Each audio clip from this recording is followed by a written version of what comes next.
What's going on, guys? It's me, Semi-Monk, back with the face cam, as I promised in the last Dungeon Defenders 2 video, because in the last one, we were on PS4, okay?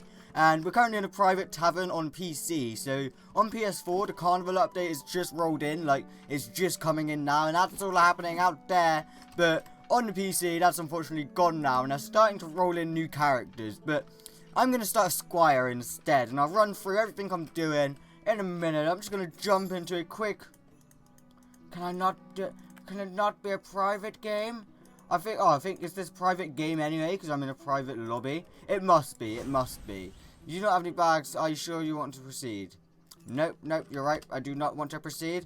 So this is something they really do need on PS4, is the auto-collect feature for your inventory, because look at this. Select a bag, select an auto-collect, so if you miss anything at the end of each round, automatically collects it. It's fantastic. Literally amazing. Like, it's one of the best features of the game. But let's go ahead and go into the Dragonfall. That was quick. Jesus, the sound cut out and everything. Wow. But as I was saying, guys, the last video we did for Dungeon Defenders 2 was on PS4, okay? So the Carnival update's rolled in on there. If you haven't already, go check out that video to learn everything about the new Carnival update. It's fantastic. Really is. Like, you can get little new costumes, golden pets, like different skins, different customizable items, and a few sort of pet rerolls and sort of skill-based rerolls, so stuff that helps you out as well. But that, unfortunately, on the PC has, like, already left, because they're an update behind on the PS4. But on the PC, now they've gotten rid of that, they're actually adding in new characters. So, in I'd say about a good week or so, be sure to either check back to our channel, or if you haven't already, subscribe to our channel, and I'll be bringing you the new Abyss Lord, I think his name is. Yeah, it's definitely the Abyss Lord. The first new character that they've rolled out for Dungeon Defenders 2. Obviously, apart from the 4 main characters, the Squire being one of the original 4. But the Abyss Lord is DLC, practically. It's DLC, and I'm going to be bringing you gameplay of him in just a while. But in terms of the Dungeon Defenders 2 content up until then, we haven't really had much. Plants vs. Zombies came out, and we sort of just left the monk off where he is. Because on the PS4, we did the monk and we did the apprentice. We did sort of leveling guides, strategy guides, tower tactics, and just sort of how to place towers and what formations you want to place them, and all that good stuff. And I'm going to be carrying that on through to PC. So at the moment, I've got a Squire, and I'm also going to be power leveling a Huntress. So my main idea is to obviously do a leveling guide with this Squire, which this is obviously the first part of it. I'll be going through some tips and sort of beginners, I don't know, info for you guys in a minute. But yeah, I'm going to be going through sort of low level Squire guides all the way through to level 50. And then I'm actually going to be power leveling a Huntress to get you some literal end game sort of techniques, tower tactics, and sort of loot farming as well, and EXP farming, sort of just getting experience. Because I was either going to do the Huntress or the Squire, okay? The Huntress or the Squire, because I've already done the Monk, already done the Apprentice, and now I don't want to do the Huntress because the Squire is said to be the easiest person to actually help power level the rest of your characters, okay guys? So keep this in mind when picking a new character.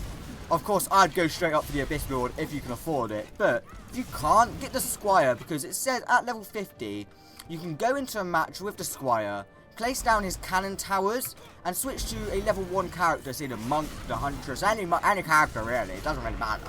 But you can switch to any character, and bam, the cannon towers, level 50 Squire cannon towers, just wreck all of the mobs. And obviously because you're level 1 on the other character, you're just going to get insane EXP. So in a way, I'm doing a power leveling guide to power level the Squire, to then power level all of my other characters, if that makes sense. Like, I'm sure it will. But think of it like this. When the game first came out, there's the end level, obviously, I'm not quite sure what his name is. It's something to do with revolving around an airship. The end level was quite literally to do revolving around an airship. But that end level was like main bay back in the day. Like, you would do that level and you would keep grinding at that level, grinding away, just to get good loot for your characters, okay? Now that the game's sort of more evolved, it's in beta, I believe, it's gone through alpha. You're now doing that level to actually power level your characters and then you're doing stuff like the nightmare modes and all of that to get better loot. So it just shows you the sort of evolution of the game and how you can use other characters to actually not only power level your characters, but to get good loot, because that's something worth mentioning. If you're going to follow along with this guide at home, guys, if you're planning to do a Squire for yourself, let's just repair these. You always want to make sure your cannon towers are repaired before placing down more, of course. That's my #1 rule. There's no point buying new towers if your other towers are about to break, okay? It's like Minecraft. Don't make a new pickaxe if you've already got a fully durable one. Literally. Might as well repair these and, yeah, waste a few green gems, but at least then you've got fully repaired and you can waste the other gems. Oh, bollocks! Was meant to press 5, okay? 5. Instead, what does this goddamn Mong do? Presses G, okay? G starts the game, guys. It starts combat phase. It's kind of ridiculous. But yeah, always make sure your towers are repaired, guys. I've kind of lost my train of thought now because of that, but all is well, all is well. Now, we're on the Squire, okay? I'm going to power level him, but at the moment, we're only level 4. Now, I'm going to have, I believe I was actually going to mention the fact I'm going to have 2 different builds, or one main build and one side build for this character. Now, the fact that I'm trying to power level the Squire means I'm going to be playing all levels on easy, okay, easy, meaning I can just blast through them, but on easy, what do you not get, guys? You don't get amazing loot, okay? So, although I'm going to be, like, caning through levels pretty easy, what I'm going to have to do is either jump in or build a separate sort of statistic build to go into actual group games with other people. Yes, I know, having to be sociable, it's a pain! It's a goddamn pain, but we're going to have to do it, because you're going to have to run through some normal waves or some normal some actual normal levels on your own to be able to get decent loot. Now, you can do this, i.e. solo it and put it onto normal mode, but it is a lot harder. And once you get to like the hard modes, it's ridiculously hard. Like, you don't want to be doing that whatsoever. But I'm going to try it. Something I'm going to attempt, guys, is I'm going to build a solo build, obviously, for easy. But then I'm going to use that solo build and try to attempt normal. If not, obviously, we'll make a different build with different statistics and whatnot. But for the main gist of it, I think this solo build's quite literally just going to be based around hero damage. I've done it again! Oh my god! Literally, again, what is that? But yeah, this build's going to be based around hero damage, hero physical resistance, just so we can jump into giant groups, something like that, do a load of damage, and not get a load of damage done to us, because obviously we've got the resistance to protect us. But then also hero health, just for a bit more survivability, and defense health, maybe even defense damage, so my cannons are doing insane amounts of damage. But for low level towers, my cannons are actually doing like good damage. Like, look at that, 150 per hit for a level 1 cannon. Like, that's fine. And we've just unlocked a barricade as well, so that's good. We've got another tower to work with and defend our cannon towers. And I'm gonna drop very fucking soon. Oh my god. Oh, I've gone into the mosh pit. I've gone into the mosh pit. No! I got moshed. I got mosh pitted.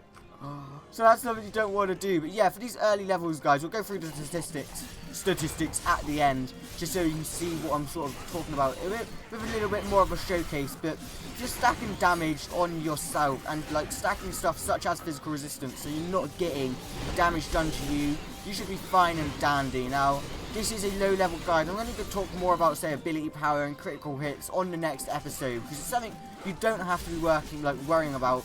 I'd say up until about level 10, like literally level 10, and we're level 5 already. I've only done two games. Like, it's pretty easy, I'm not gonna lie. But that is it for the first map. Right, guys, I'm gonna quickly loot up and then have a look at my statistics, I think, and that'll be it for the first, guys. I hope you have enjoyed, and I hope you've enjoyed the face cam and the excitement of all the new characters coming this week to Dungeon Defenders 2. Something else I also mention is that we're getting face cam on our Call of